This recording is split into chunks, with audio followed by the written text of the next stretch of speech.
The thing is कि बहुत सारे अन्य कारण भी हो सकते हैं, क्योंकि ये भी हो सकता है कि वो जो लॉयर है जिसकी आप बात कर रहे हैं वो आपके घर की क्लोज प्रॉक्सिमिटी में रहता हो, क्योंकि अकाउंट में साफ साफ लिखा हुआ है पंजाब नेशनल बैंक का अकाउंट है।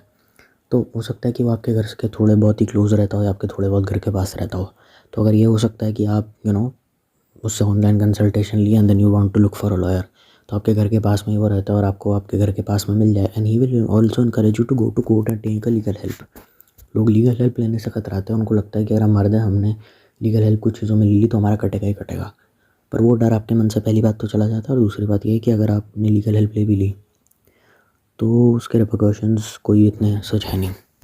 लोगों को लगता है कि अगर हम लीगल हेल्प ले लेंगे तो हमारे साथ कुछ गलत हो जाएगा, बुरा हो जाएगा, पर कई बार लॉ आपका साथ देता है when you have the ability to outsmart. तो हो सकता है कि शायद वो लॉयर आपके अंदर रहता हो, और दिक्कत क्या है कि आपका उसके पर्सनल लेवल पर कनेक्ट बैठ चुका है, क्योंकि जब उसने उसके आपकी हेल्प किया तो उसने से मेंटर और गाइड आपकी हेल्प करी है, तो ऑलरेडी अपना 100% दे रहा है। अब आप जाओगे उसी सेम लॉयर से, शायद आप बीइंग अ क्लाइंट आप चले जाओ और वो आपको मिल जाए, तो वो आपका केस भी ले लेगा, और अगर आप उससे केस जीत गए, आपके फेवर में रिजल्ट आ गया, या आपको देखो डैमेज तो होके रहेगा, क्योंकि लॉ फॉर्मन लबड़ा फॉर्मन लिखा हुआ है, but you have to minimise the damage. तो अगर 100% रिजल्ट आ गया तो 300% रिजल्ट वो देगा, क्योंकि एक तो प्रोफेशनली आप पर्सनल लेवल पे उसको जानते हो, और दूसरा रीज़न ये है कि प्रोफेशनली भी अब आप जानते हो, आपने उसको हायर कर लिया, और हो सकता है शायद वो आपका केस भी लेता रहे।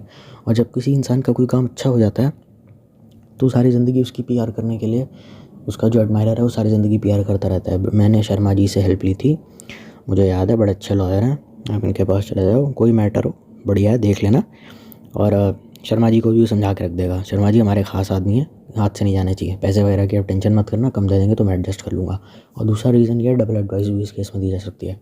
आप गए अल्फ़ा मेल के पास अपनी हेल्प मांगने, 1:1 आपने किया, आपके फ्रेंड ने आपकी हेल्प करी और अल्फ़ा मेल ने भी आपकी हेल्प करी। हो सकता है कि फ्रेंड ने आपकी ईजिली हेल्प कर दी क्योंकि आप पे बीत चुकी है, आपने 1:1 बुक करा है, आपने लीगल हेल्प भी ले रखी है किसी अल्फ़ा मेल से, तो जाहिर सी बात है आप दूसरे वाले इंसान को जो सेम प्रॉब्लम से गुजर रहा है अच्छे से गाइड कर पाएंगे। बहुत सारे लोगों को तो बेचारों को पता भी नहीं होता कि ऐसी सर्विसेज लोग प्रोवाइड कर रहे हैं इंटरनेट पे, तो वो बेचारे जा करके अल्फ़ा मेल से हेल्प ले लेते हैं। और 500 रुपये is very comparatively extremely low as compare to professional psychiatrist और काउंसलर्स, जो एक मीटिंग का शायद 5-5, 6-6 हज़ार ले लेते हैं अगर आप अच्छे वाले के पास जाओ तो उसके कंपैरिजन में 500 तो बेटर ही है। और दूसरा रीज़न ये है फ्रैंकली कि अगर आप वकील के पास जाओगे तो कुछ ऐसे होते हैं जो 9,000, 10,000, 15,000, 1 लाख, 2 लाख, पता नहीं 10-10 लाख भी एक हेयरिंग का ले लेते हैं। तो be thankful and grateful to God कि आपके यहाँ पे थोड़े पैसे बच गए। वो तो अपना 300% देगा ना उस केस में, क्योंकि आप उसे पर्सनल लाइफ पे भी जानते हो, प्रोफेशनल लाइफ पे भी जानते हो, तो जाहिर सी बात है अब वो टाइम नहीं वेस्ट करेगा। पहले तो विक्टिम की पूरी हिस्ट्री खोदी जाती है, उसके साथ क्या क्या हुआ वो खोदा जाता है, विक्टिम की हिस्ट्री खोदी जाती है, एक्यूज़्ड की हिस्ट्री खोदी जाती है, जो आपका क्लाइंट है उसकी हिस्ट्री खोदी जाती है। और दूसरा रीज़न ये है कि आप वकील के सामने जब भी जाते हैं पूरा नंगा होकर के जाते हैं। आप रेपिस्ट हो? कहते हैं हाँ मैंने आपने रेप किया, कहते हाँ। वहाँ तो झूठ वगैरह चलता नहीं है, और अगर वहाँ झूठ चलता नहीं है तो क्योंकि अगर झूठ बोला भी जाएगा तो कोर्ट में जैसे तैसे जज साहब तो सामने निकाल ही लेंगे, क्योंकि 5-5, 6-6, 10-10 साल केस चलता रहता है। तो इवेंचुअली कुछ ना कुछ ऐसा वीक पॉइंट आपका बाहर आ सकता है जो कोर्ट में आपके अगेंस्ट यूज़ हो सकता है। यहाँ तो बंदा आपको पर्सनली भी जानता है, यहाँ तो आपको प्रोफेशनली भी जानता है। अब एक लॉयर है जो खुद की माँ का केस लड़ रहा है, इमेजिन करके देखो, और एक लॉयर है जो एक नॉर्मल क्लाइंट का केस लड़ रहा है, तो ज़्यादा एफर्ट वो किस में डालेगा, किसको ज़्यादा मेन प्रायोरिटी देगा। और जैसे अगर वो अपना केस में 100% देता है, तो अपनी माँ के लिए जब वो केस लड़ेगा तो वो कितना परसेंट देगा? 300%, 1000%, 10,000%, 300%। तो बस यही होता है, जब आप पर्सनल लेवल पर जानते हो ना, तो शायद थोड़ा कल को आपको लीगल हेल्प वगैरह की कुछ ज़रूरत हो तो आप लॉयर को कंसल्ट कर सकते हैं, या तो आप खुद चले। उन लोगों के लिए एक आधा स्पेशल केस ही हो सकता है अगर अल्फ़ा मेल वैसा है तो इंस्टाग्राम पे कॉल बुक करते हैं ज़्यादातर, ताकि कोई इशू भी नहीं होने को, आपको ऐसा नहीं कि प्राइवेसी का इशू है, घर वाले क्या कहेंगे।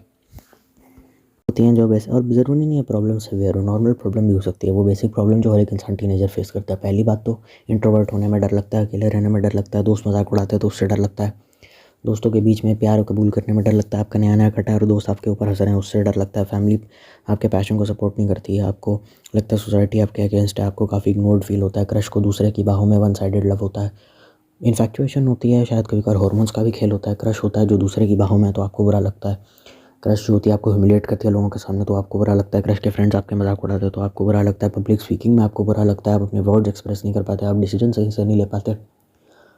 और बेसिकली वही प्रॉब्लम जो सारी की सारी टीनेज करते हैं, पैशन फॉलो करना चाहते हो, पेरेंट्स अगेंस्ट हैं, आपके घर वाले भी आपको कुछ खास सपोर्ट नहीं कर रहे हैं, और बेसिकली क्लूलेस इन लाइफ की आप करके आ रहे हो लाइफ में। तो इन सब चीज़ों में अगर आपको थोड़ी बहुत हेल्प मिल जाती है तो उसमें कुछ गलत तो है नहीं। एडवाइस भी दी जा रही है, एक तरफ आप हो, आप एक्यूज्ड हो, अल्फ़ा मेल आपको गाइड कर रहा है और आपका फ्रेंड भी आपको गाइड कर रहा है। 3 केसेस हो सकते हैं इसमें।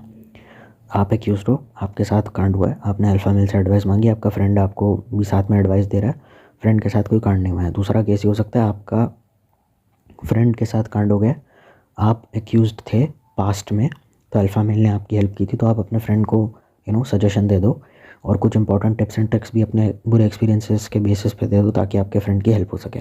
और फिर अल्फ़ा मेल आप उसको गाइड करता है, या फिर आप उसको नंबर वगैरह दे देते हो किसी का भी अल्फ़ा मेल का या किसी भी अच्छे खासे काउंसलर का 1:1 करने के लिए, उसको वहाँ से भी हेल्प हो जाती है और आप खुद भी उसकी हेल्प करते हो। तीसरा केस ये होता है कि आप दोनों किसी प्रॉब्लम से निकल रहे हो और आप अपने सजेशन भी अल्फ़ा मेल को देते हो कंसल्टेशन के दौरान, और उसको फिर भी और फ़िल्टर कर करके आपकी हेल्प करता रहता है, because you have gone through that pain.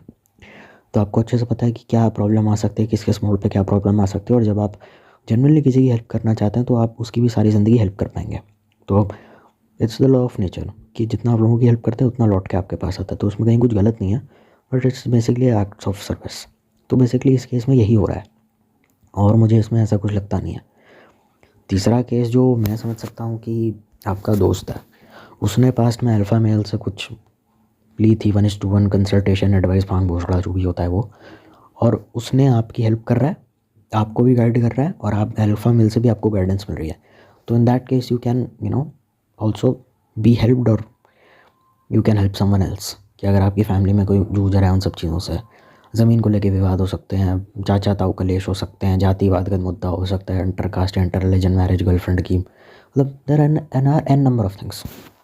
ये भी हो सकता है कि आप दोनों के साथ ही कांड नहीं हुआ है, यू आर फर्स्ट टाइमर्स जो सिचुएशन में पहली बार फंसे हुए हैं, आपको समझ में ही नहीं आ रहा है करना क्या है, आपके साथ कभी कोई कांड नहीं हुआ ना आपके दोस्त के साथ कभी कोई कांड हुआ, क्योंकि ज़्यादातर लोग सीधे साधे और सिंपल है इस देश में। मतलब सोच हमारी भली गंदी है लेकिन सीधे साधे सिंपल है देश में, और ऐसी टाइप की सिचुएशन से आपको डील करना नहीं आता। आप नए नए रिलेशनशिप में आए तो और अचानक से कोई फकअप हो गया, आप पे झूठा इल्ज़ाम लगा दिया गया कि तेरे पर उल्टे सीधे केस कर दूँगी, तेरे को फंसा दूँगी। अब इस केस में आपको पता ही नहीं है करना क्या है, तो इस केस में अगर आप गूगल चैट वॉरियर या किसी ऑनलाइन लॉयर की अगर आप हेल्प लेते हैं तो ज़्यादा बेटर है। बहुत सारे लोग कह सकते हैं हम साइकेट्रिस्ट या साइकोलॉजिस्ट की हेल्प क्यों नहीं ले सकते हो, पर वो महंगे बहुत होते हैं। 5100 तो पहले 2-3 साल पहले लिया करते थे जिनके पॉडकास्ट होते हैं, जो बाबा तांत्रिक लोग आपको मिलते हैं ना 5100 लेते हैं, जो जितने पैसे वो लेगा ना तुम गए उसमें 70-80 हज़ार कम से कम एक कुंडली देखने का।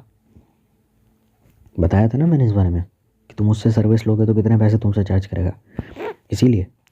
और मैं इसी चीज़ को हमेशा बोलता हूँ। अब बहुत सारे लोग कह सकते हैं 1 घंटे का 500 रुपये, हाँ तो 1 hour is more than enough to talk. अब वो ज़्यादा है कम है आप जानो, क्योंकि कई बार क्या होता है कि लोग सीधे होते हैं, लड़का हो लड़की हो सब सीधे होते हैं, तो उनको बेचारों को पता नहीं होता, फंस जाते हैं उल्टी सीधी सिचुएशंस में।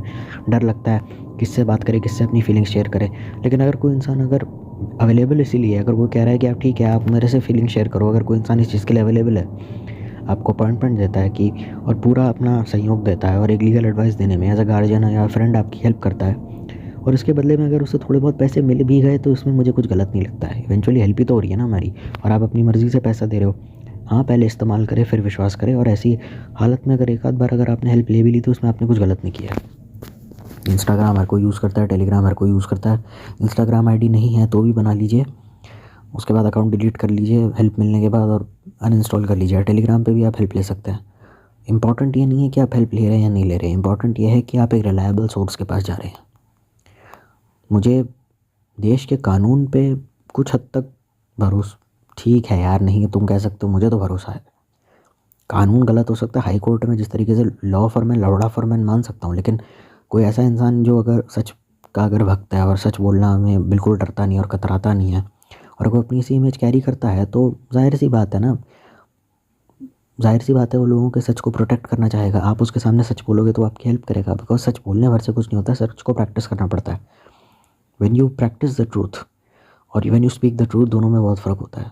जो खुद सच बोलता है वो दूसरों के सच की रक्षा करना भी उतने अच्छे से जानता है और वो उनके सच को भी उतने से प्रोटेक्ट करता है। तो जिस तरीके की अपनी ऑनलाइन इमेज या पर्सोना कैरी करता है, अगर वैसा वो है रियल लाइफ में तो उसमें कहीं कुछ गलत नहीं है। वो खुद ही कह रहा है ना कि मैं सच बोलता हूँ, मतलब मैं दूसरों के सच को भी सम्मान देता हूँ, अपने सच को भी सम्मान देता हूँ। घमंडी तो वह जो सिर्फ अपने सच को सम्मान देता है, वो दूसरों के सच को भी सम्मान देता है, अपने सच को भी सम्मान देता है। और जो दूसरों के सच को सम्मान देना शुरू कर देता है, जो सच के मतलब सच में अपने आप को ज़्यादा इन्वॉल्व करता है, वो जाहिर सी बात है दूसरों के सच को प्रोटेक्ट भी करता है, दूसरों को सच में गाइडेंस भी देता है। और ये वजह है कि उसका एक लॉयल फैन बेस जैसे तैसे डेवलप हो जाता है। Because he wants to protect, he wants to act like a guardian. हालांकि सर्विस पेड है, पर चलो फिर भी कोई बात नहीं। ही रिस्पेक्ट्स द ट्रूथ, वो सच बोलता है, सच को प्रैक्टिस भी करता है। He respects the truth. अब सच पे को अगर रिस्पेक्ट करता है, प्रैक्टिस भी करता है, तो जाहिर सी बात है ना, उसका डायरेक्शन, दिमाग उसी डायरेक्शन में लगने लग जाएगा जो सच्चाई की राह पर है। सच्चाई की राह पर आपको इंसाफ मिलता है, सच्चाई की राह पे आपको इंसाफ मिलता है। तो जाहिर सी बात है ना, if he is practicing the truth, if he speaks the truth, if he listens the truth, if he can differentiate a truth covered in lie और लाई कवर्ड इन ट्रूथ, अगर वो लोगों की बातों में से सही गलत का भेद करना सही से जानता है, तो उसी राह पे चलेगा ना जहाँ सच मिलता है इवेंचुअली जा करके। और जिस राह पे सच मिलता है वहाँ पे ऑफकोर्स धर्म तो है ही, तो धर्म जहाँ पे है वहाँ तो जाएगा ही ना। वो जो मैंने गंदी उल्टी पुल्टी बातें करी थी लास्ट वीडियो में, वो तो वो बातें थी जो टॉपिक से, जो कंसल्टेशन के टाइम लोग किसी भी बंदे से बोलते हैं, कोई भी ऑनलाइन कंसल्टेशन जो देता है ज़्यादातर ऐसे ही होता है, मेरा अफेयर चल रहा है, मेरे साथ ये हो रहा है। आदमी घटिया है तो घटिया बातें करेगा ना। तुमको क्या लगता है वहाँ पे लोग ऐसी बातें करते हैं कि सर मैं ना 10 महाविद्या साधना कर रहा हूँ, मुझे भी त्रिपुर सुंदरी माँ की कितनी पूजा करनी पड़ेगी? ऐसी कंसल्टेशन तो कोई लेता नहीं। अपने अंदर का जानवर लोग बाहर निकालते हैं और कुछ नहीं करते, because it's the real world. Life has a lot to give outside of YouTube. तो जब तक तुम उस रियल वर्ल्ड को एक्सपीरियंस नहीं करोगे, जब तक तुम जानोगे नहीं वो रियल वर्ल्ड है क्या, तुम उस रियल वर्ल्ड के बारे में बात कैसे करोगे? It's actually very difficult to talk on camera when you speak the truth, क्योंकि इस पे सब कुछ फैक्ट्स होते हैं, सब कुछ लाइज होते हैं। और अगर आपका सच को कोई पिन पॉइंट कर देगा तो आपका सारा इमेज का जो पर्सोना है वो धाड़ करके नीचे गिर जाएगा। आपकी उतनी ही वैल्यू होगी जितना आपका सच होगा और जितना आपका सच लोगों से रेजोनेट करेगा। अगर आपके सच की कोई वैल्यू नहीं है तो एज अ पर्सन लोग आपकी वैल्यू भी नहीं करेंगे। The most dangerous thing that you learn when you practice truth is when you have the ability to manipulate and gaslight people using truth। क्योंकि सच को अपने फ़ायदे के लिए इस्तेमाल भी बहुत सारे लोग करते हैं। सच को तोड़ मरोड़ के लोग बस करते हैं, फिर बात की खाल भी निकालते हैं, फिर सच को मोड़ते हैं, तोड़ते हैं, मरोड़ते हैं और अपने हिसाब से अपने आउटकम निकाल करके बहुत सी इक्वली सिचुएशन से निकल जाते हैं। वकील लोग ज़्यादातर यही करते हैं। योर ट्रूथ टू ट्रूथ, आपका सच, मेरा सच। अब उसको अपने हिसाब से मोड़ तोड़ मरोड़ के उसमें से चीज़ें निकालना, फिर इस तरीके से निकालना कि वो जैसे तैसे जो जज बैठा है कोर्ट में उसके दिमाग में चले जाए और आपके फेवर में डिसीजन सुना दे। तो वकील ज़्यादातर ये करते हैं। बहुत सारे लोग कहेंगे ना, अगर वो सच का पुजारी है तो हमने देखा है इंडियन लॉ की इतनी गंदी हालत है, लॉ फॉरमैन होता है, लौड़ा फॉरमैन होता है, इतना सारा केस पेंडिंग है देश में, इतना गंदा सिस्टम क्यों है? क्योंकि सच को मैनिपुलेट भी किया जाता है। जब आप सच के बारे में बात करते हैं, जब आप सच के ऊपर लड़ते हैं, जब आप झूठ के ऊपर भी लड़ते हैं, तो बैलेंस हर कोई नहीं क्रिएट कर सकता। आप सच को घुमा सकते हैं, आप झूठ को भी सच बना सकते हैं, सच को भी झूठ बना सकते हैं। Such is like a atom bomb या टाइम बॉम्ब, या फिर सच एक रिवॉल्वर की तरह होता है। अब आपके सामने दुश्मन है, आपके पास रिवॉल्वर है, या तो आप खुद पे चला दीजिए, आप मर जाएंगे, मरेगा तो कोई ना कोई। सच एक वेपन की तरह है, तुम उसका जितना मर्जी, या तो तुम चाकू से प्याज काट लो या चाकू से छाती पे वार कर लो, वो उससे कोई फ़र्क नहीं पड़ता कि क्या सही है क्या गलत है। सच सिर्फ हथियार की तरह होता है, वरना सच का लोग मिसयूज़ कैसे कर लेते हैं। Compare it to that of a weapon, because you can use it, मतलब आप अपने स्वार्थ के लिए भी वेपन यूज़ कर सकते हैं, अपनी प्रोटेक्शन के लिए वेपन यूज़ कर सकते हैं, इसको डराने धमकाने के लिए भी, अपने ईविल प्लान्स के लिए भी वेपन यूज़ कर सकते हैं। आप जिस चीज़ के लिए चाहे सच को यूज़ कर सकते हैं। आप सच को तोड़ सकते हैं, आप उसको मरोड़ सकते हैं, आप उसको झूठ में लपेट के दे सकते हैं, आप झूठ में से सच निकाल सकते हैं।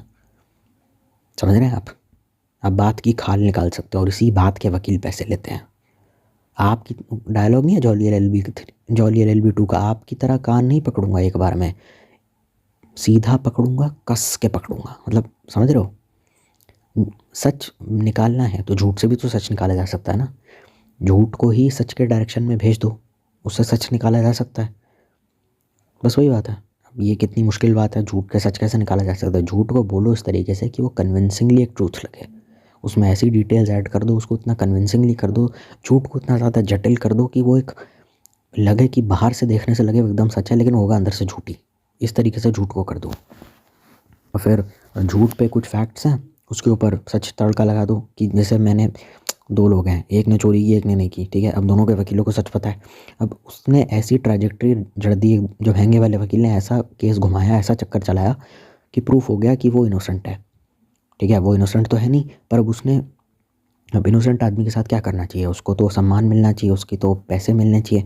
तो क्या बोलेगा कोर्ट में? इनको नौकरी पे फिर से रखा जाए, या अगर इनको निकाला जाता है तो उनको कंपलसेशन क्लेम भी दिया जाए। अब ये चोर के लिए बात हो रही है, लेकिन अब आप कहेंगे इसमें सच का है। तो भाई किसी के साथ अगर गलत होता है तो उसके साथ क्या होता है? किसी को नौकरी से निकाल दिया, उसको वापस नौकरी पर रखो, उसकी सैलरी बढ़ाओ, उसे अच्छा ट्रीटमेंट और दो, उसको इंक्रीमेंट दो। ज़्यादातर जिन लोगों को नौकरी से निकाला जाता है और वो भी जिन पे फ्रॉड का इल्ज़ाम लगता है या किसी को मतलब किसी अनप्रोफेशनल बिहेवियर के चक्कर में नहीं, किसी मतलब सीरियस एलिगेशन पे, झूठा एलिगेशन पे, फॉल्स एलिगेशन पे निकाला जाता है, तो उसके बाद क्या किया जाता है मैंने बता दिया। तो वही तो करना चाहिए। तो उसने तो लोगों को, पूरी दुनिया को तो ये बताया ना कि इस बेचारे पे तो झूठा इल्ज़ाम लगा था चोरी का। अब झूठा इल्ज़ाम जिस बेचारे पे लगा है तो उसके साथ तो मतलब भला करना चाहिए, उसकी हेल्प करनी चाहिए। अब वो सच क्या है वो तो मैंने आपको बताया ना, तब आपको पता चला ना कि चोर वही था। पर उसके वकील ने चक्कर ऐसा चलाया कि दुनिया को पहले दिखाया कि देखो ये शरीफ आदमी है, अच्छा आदमी है, और फिर उसके बदले में उसने उससे पैसे लिए जो फ़ीस के तौर पे लिए जाते हैं। दुनिया को दिखा दिया। अब दुनिया को दिखा दिया, अब जाहिर सी बात है ये सिचुएशन आपके सामने है, तो ऐसे में सच क्या कहता है? सच ये कहता है कि इसकी हेल्प करो। बहुत सारे लोग कहेंगे नहीं, सच ये कहता है चोर को चोरी देनी चाहिए। साहब, चोर को चोरी देनी चाहिए, पर वो दुनियादारी वाला सच नहीं है, वो धर्म का सच है। दुनियादारी वाला सच क्या भाई, वो तो आप जानते हैं ना कि वो चोर है, बाकी पूरी दुनिया को तो उसने बता दिया, साबित कर दिया। वो तो ये भी बोलेगा कि मानहानि का पैसा देना चाहिए। वो प्रोजेक्ट इस तरीके से कर देगा कि विक्टिम आप हो। विक्टिम की तो हेल्प होनी चाहिए। विक्टिम की हेल्प होना सच नहीं है क्या? कोई विक्टिम है वैसे ही नहीं, कुछ फॉल्स विक्टिम नहीं है। विक्टिम तो विक्टिम है, और कोई सबूत नहीं तो कोई गुनहगार नहीं। अब बहुत सारे लोग इसमें कहेंगे कितनी गंदी बात कर रहे हैं। मैं नहीं कर रहा बेटा, कोर्ट में यही होता है। बाहर से लगने पे क्या लगता है कि वो विक्टिम है, और विक्टिम है तो उसकी हेल्प करनी चाहिए। ठीक, तो वही तो कर रहे हैं। तो उसमें गलत क्या है? नहीं, वो विक्टिम नहीं है ना, वो एक्यूज्ड है, उसने तो गलत किया ना। वो तो मैंने बताया ना कि गलत किया, वो तो तुम जानते हो। दुनिया क्या कहती है, जज को भी कई बार पता होता है कि ये एक नंबर का लीचड़ आदमी ने इसने गलत किया, लेकिन सबूत नहीं है तो किस आधार पे माना जाए? तो छोड़ना पड़ता है। देखते नहीं हो, क्रिमिनल था, 2 साल कोर्ट में केस चला, छोड़ दिया उसको, सबूत ही नहीं थे। क्रिमिनल था, इतना हीनियस क्राइम करा, 6 महीने बाद ही जेल से छूट गया, जबकि आजीवन की कारावास होनी चाहिए थी। क्योंकि उसको दिखाया, ऐसा दिया गया दुनिया के सामने कि इस बेचारे से बहुत कुछ गलत हुआ है। और दुनिया के सामने वो नहीं हुआ है, वो एक बंद कटघरे में हुआ है, जहाँ 15-20 वकील थे जो, और एक डिफेंस से था, एक नॉर्मल लॉयर था जो अक्यूज के साथ था, और एक जज था माइक पे। तो सच जितना जो तोड़ मरोड़ के मतलब जितना पेटी में दिखा करके माइलॉट तक पहुंचा दिया गया। जो झूठ को सच बनाया जाता है ना, तो एक आधे बंदे तक ही पहुंचाया जाता है, दुनिया भर तक नहीं पहुंचाया जाता। दुनिया को तो पहले से पता है क्या सच है क्या झूठ है। लेकिन झूठ को जब सच बनाया जाता है, झूठ में फिर लेपापोती की जाती है, sympathy card, victim card, women card, इन सब चीज़ों की। तो चालाक सबसे बड़ी वो ऑडियंस है जो अल्फ़ा मेल से कंसल्टेशन लेती है, क्योंकि उन्हें अच्छा से पता है कि अगर हम कॉल पे बोल देंगे सर हम रेपिस्ट हैं, हम गुनहगार है, तो सीधा वो पुलिस को फ़ोन कर देगा, लीगल अथॉरिटीज़ पे चला जाएगा। वो तो वकील है, वो तो कुछ भी कर सकता है, तो बैंड बजा देगा। या तो वो फिर वो दूसरी पार्टी को फ़ोन करके बोल देगा, अरे देखिए इसे देखो आपको ये परेशान कर रहा है, अब इससे बिल्कुल दूर दूर रहिए। भाई वकील के सामने ये तो कहीं नहीं बोल सकते ना, भाई पुलिस हो, वकील हो, आप उसके सामने ये थोड़ी बोलोगे हाँ मैं रेपिस्ट हूँ, मैंने रेप किया है। वकील के सामने आप चलो फिर भी बोल सकते हैं, लेकिन आप थोड़ा कम करके बोलेंगे, क्योंकि देखो लीगल बंदा है ना, फटती तो है ही सबकी। पुलिस वाले के सामने बोलोगे जेल में डाल देगा, वकील के सामने तोड़ मरोड़ों के बोलोगे तो जाहिर सी बात है।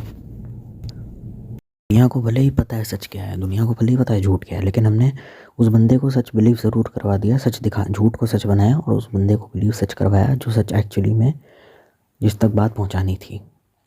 जज को है, जज है, जज के सामने मैं दोषी को ये बता दूं कि ये निर्दोष है, तो काम बन गया। दुनिया भले ही कहती रहेगी चूतिया है, कुत्ता, कमीना, रेपिस्ट, जैसा जो भी है। तो झूठ को सच बनाना है, और सच को पहली बात तो किसी दूसरे के लिए या अपने लिए, अपने फ़ायदे के लिए या दूसरे के फ़ायदे के लिए, और जहाँ उसका सही उपयोग है किसी पावर या अथॉरिटी वाले बंदे तक, उसको जा कर के डाल देना है, उड़ेल देना है। क्योंकि जाहिर सी बात है, पावर अथॉरिटी वाला बंदा को डिसीजन लेगा तो उसका इम्पैक्ट बहुत ज़्यादा होगा as compare to normal crowd. तो जाहिर सी बात है काम आपका बन गया। हाँ, वो अलग बात है कि ये सेम चीज़ क्राउड के साथ भी की जा सकती है। विक्टिम कार्ड खेलो, कहते हो ना विक्टिम कार्ड खेल रहा है, तो विक्टिम कार्ड क्या खेल रहा है? विक्टिम कार्ड खेल लिया तो कुछ ना कुछ लोग तो कन्विंस ही हो गए ना कि बेचारे के साथ कितना गलत हुआ है। डिफरेंस इन ओपिनियन के चक्कर में लोग माँ बहन भी कर देते एक दूसरे की।